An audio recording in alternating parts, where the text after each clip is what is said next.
प्रधानमंत्री मोदी आकाश पाताल जमीन सब बेच डालेंगे। पार्टी प्रवक्ता रणदीप सिंह सुरजेवाला ने ये बातें कहीं। 60 लाख करोड़ की देश की संपत्ति की सेल, सड़क, रेल, खदान, दूरसंचार, बिजली, गैस, हवाई अड्डे, बंदरगाह, खेल स्टेडियम। वाह मोदी जी वाह, आसमान, ज़मीन और पाताल सब बेच डालेंगे। बीजेपी है तो देश की संपत्ति नहीं बचेगी। कांग्रेस नेता श्री राहुल गांधी ने कहा कि ये जो एसेट है इनको बनाने में 70 साल लगे हैं और इनको बनाने में हिंदुस्तान की जनता ने अपना लाखों करोड़ रुपए डाला है। ये पूरा का पूरा 3-4 लोगों के हवाले किया जा रहा है। मोदी सरकार पर निशाना साधते हुए श्री राहुल गांधी ने तंज कसते हुए कहा कि राष्ट्रीय मित्रीकरण योजना, रोड, रेल, एयरपोर्ट, बिजली, गैस, पेट्रोल, माइन, स्टेडियम, गोदाम। नवजीवन में विष्णु नागर लिखते हैं, कहानी एक बेकायदा राजा की जिसने अपने मंत्रियों समेत अपनी भी बोली लगा दी।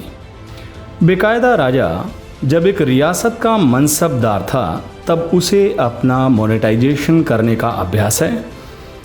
उसके मालिक परख चुके थे कि यह हमारा 100 टन सोना है। यह जनता से धोखाधड़ी करेगा, उसे दगा देगा, उसे झूठ बोलेगा, मगर अपने मालिकों की चौकीदारी दिन रात करेगा और करता रहेगा। लोकतंत्र जैसा कुछ जहां होता है, ज़रूरी नहीं वहां राजा ना हो। कुछ बाकायदा, कुछ में बेकायदा होता है। बेकायदा वाला समझता है कि वह दुनिया का सबसे होशियार राजा है, वह भाग्य विधाता है, वह संसद, पुलिस, अदालत, जांच एजेंसी सब है, दाता, माता पिता, सूरज, चांद, रोशनी, अंधेरा सब है। जो होता है उसके चाहने से होता है। यह देश, यहाँ के लोग, यहाँ की नदियाँ, पहाड़, समुद्र, ज़मीनें, कारखाने, सड़कें, रेलवे सब उसकी निजी संपत्ति है जिसे जब जैसा चाहे बेचने का अधिकार उसके पास है। खैर, हमारे देश में तो ये सब कभी हुआ नहीं। ऐसे ही एक बेकायदा राजा की बात है। सारी सरकारी संपत्तियों को बेचकर भी वह जब संतुष्ट नहीं हुआ तो उसे जनहित में अपने मंत्रियों समेत अपनी बोली लगा दी, जिसे आजकल भारत सरकार मोनेटाइजेशन के नाम से पुकारती है। जैसे बच्चे को माँ बाप मुन्ना राजा के नाम से पुकारते हैं। जिन्होंने राजा को मोनेटाइज किया था उनकी शर्त थी कि सिर से पैर तक राजा उनका होगा, मगर राजा राजा की तरह दिखे, यह हमारी भी ज़रूरत है और उसकी भी। इस बात का पूरा ख्याल रखा जाएगा। फैसले हम लेंगे, जनता समझेगी राजा ने लिया है। बोलेंगे हम, जनता समझेगी उनका राजा बोल रहा है। चलेंगे हम, प्रजा समझेगी कि राजा चल रहा है। खाएंगे हम, लगेगा राजा अपनी सेहत बना रहा है। आदेश निकालेंगे हम, हस्ताक्षर राजा करेगा। राजा को अभिनय इतना बढ़िया करना है कि लोग दिलीप कुमार को भी भूल जाएं। उन्होंने चेतावनी दी थी कि ये राजा सुन, अगर तू फेल हुआ, तेरी फिल्म पिट गई, तो हम तुझे इस तरह छोड़ देंगे जैसे तू नहीं चूहे की पूंछ हाथ में हो। उसने कहा, सर नो प्रॉब्लम, जब मैंने अपना मोनेटाइजेशन कर लिया है तो सब मंजूर है।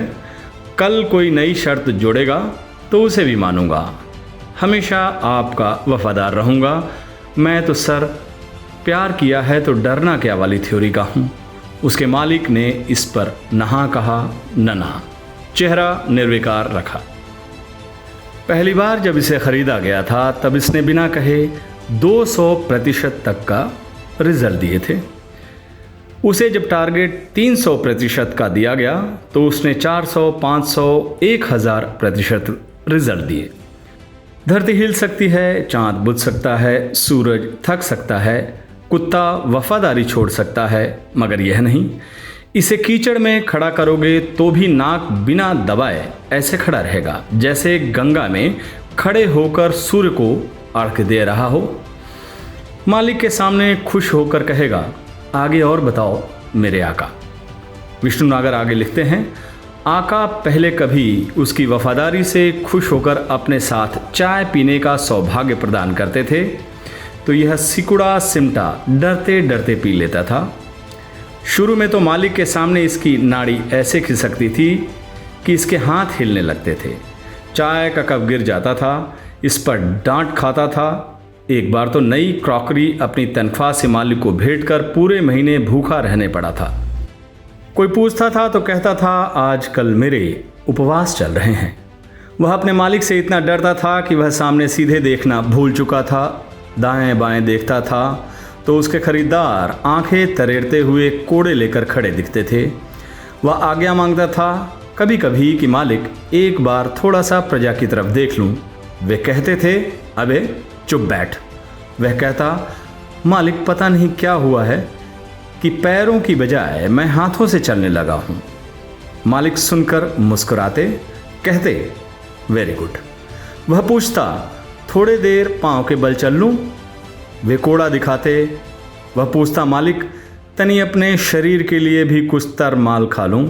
वे कोड़े वालों को इशारा करते हैं कि ज़रा इसे 2 लगाओ। यह ऐसे नहीं मानेगा। वह रिरियाता नहीं मालिक ऐसा मत करो, प्रजा देख लेगी तो मेरी बड़ी बेइज्जती होगी। कोड़ा रुक जाता था।